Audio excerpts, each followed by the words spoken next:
സംസ്ഥാനത്തിന്റെ അധികാര സ്ഥിരാകേന്ദ്രം കൂടിയാണ് തിരുവനന്തപുരം നിയമസഭാ മണ്ഡലം.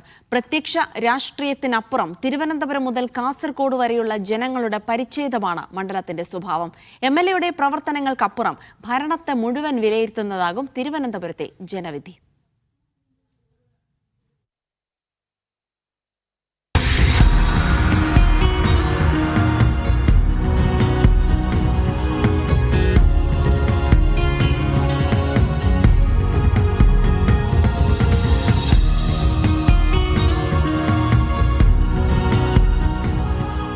സർക്കാരിന്റെ നേട്ടങ്ങളും കോട്ടങ്ങളും ഹൃദയസ്പന്ദനം പോലെ നേരിട്ടറിയുന്ന മണ്ണാണ് തിരുവനന്തപുരം മണ്ഡലത്തിലേത്.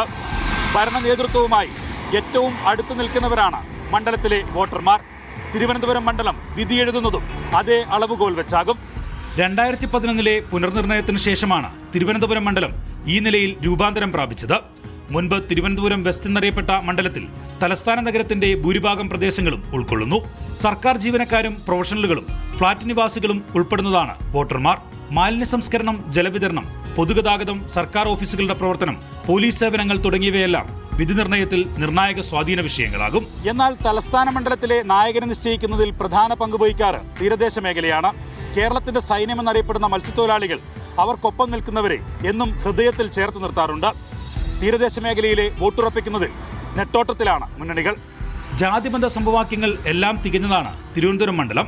തീരദേശ മേഖലകളിലെ ലത്തീൻ ക്രൈസ്തവ മുസ്ലിം ന്യൂനപക്ഷ വോട്ടുകളാണ് വിധി നിർണയത്തിൽ നിർണായകമാവുക. മണ്ഡലം രൂപീകൃതമായി 2 തവണ UDF-നെയാണ് ഈ വോട്ടുകൾ തുണച്ചതെങ്കിൽ 2021 അത് LDF-ന് അനുകൂലമായി. തീരദേശ മേഖലയിലെ മുന്നേറ്റമാണ് ആന്റണി രാജുവിനെ 2021 നിയമസഭയിലെത്തിച്ചതും മന്ത്രിയാക്കിയതും. അപ്രതീക്ഷിത പ്രതിസന്ധിയാണ് മണ്ഡലത്തിൽ LDF നേരിട്ടത്. തൊണ്ടുമുതൽ കേസിൽ അയോഗ്യനായതിനു ശേഷം ആന്റണി രാജുവിനപ്പുറം മറ്റൊരു സ്ഥാനാർത്ഥിയെ കണ്ടെത്താൻ ഇടതുമുന്നണി നന്നേ പാടുപെട്ടു. സിറ്റിംഗ് MLA ആന്റണി രാജു അയോഗ്യനാക്കപ്പെട്ടതോടെ UDF ഒരു മുഴം മുമ്പേ എറിഞ്ഞു. ഘടകകക്ഷിയായ CMPക്ക് നൽകിയ സീറ്റിൽ CP ജോൺ സ്ഥാനാർത്ഥിയായി. മറ്റു പാർട്ടികളിൽ നിന്നെത്തുന്നവരെ കാത്തിരുന്ന BJP ഒടുവിൽ കരമന ജയനിൽ അഭയം പ്രാപിച്ചു. ആകാംക്ഷകൾക്ക് വിരാമമിട്ട് സുധീർ കരമന കൂടി LDF സ്ഥാനാർത്ഥിയായതോടെ മണ്ഡലത്തിലെ മത്സരം പ്രവചനാതീതമായി. മധ്യ ഉപരിവർഗത്തിനൊപ്പം മത്സ്യത്തൊഴിലാളികളും നിർണായക സ്വാധീനമാകുന്ന മണ്ഡലത്തിന്റെ ചായ്വ് എങ്ങോട്ടാകും? LDF-നൊപ്പമോ UDF-നൊപ്പമോ? ഭരണസിരാമണ്ഡലം കൈകൊടുക്കുമോ BJPക്ക്? കാത്തിരിക്കണം മെയ് 4 വരെ. സാദിഖ് പാർക്കലിനൊപ്പം വിജിൻ വായാന്തോൾ, മീഡിയ 1.